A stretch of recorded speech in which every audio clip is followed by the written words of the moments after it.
आज आहे बुधवार. आज वडील लवकरच मार्केटला गेले होते. मार्केटला वडील लवकर गेल्या कारणामुळे मी पण दुकानावरती लवकर आली आणि आज बऱ्यापैकीच माल नव्हता दुकानावरती. आज वडिलांना फक्त नारळ आणि कैरी कोबी एवढेच माल भेटले. पण आज आमचा बेत होता मच्छीचा.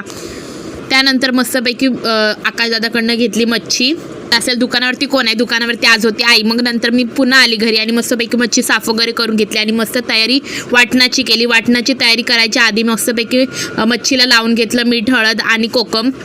लागल्यानंतर मी पुन्हा ती मांदेली धुवून घेतली आणि मस्तपैकी वेगवेगळी केली. फ्रायला वेगळी थोडीशी आणि कढीला वेगळी. त्यानंतर मस्तपैकी साहित्य काढून घेतलं फोडणीचं आणि कढीचं. मस्त एका बाजूला माशाची कढी फोडणीला घातली आणि नंतर मग मी घेतले मासे तळायला. ही मांदेली तळायची अशी पद्धत आहे. तुमच्याकडे काही वेगळी पद्धत असेल तर कमेंट बॉक्समध्ये नक्की सांगा. त्यानंतर मी नेहमीप्रमाणे गेली क्लासला आणि येतानाच आज ठरवलं होतं की आज मस्तपैकी एदीचा आपण मेहंदीचा स्टॉल लावणार आहे आणि लगेचच मी दुकानावरती आली तयार होऊन आणि हे लावलं आपण मेहंदीचं स्टॉल. तुम्हाला जर मेहंदी काढायची असेल तर नक्की आपल्या कलाकार पेजला फॉलो करा. करून मी घरी आली. आजचा ब्लॉग इथेच संपतो. So bye.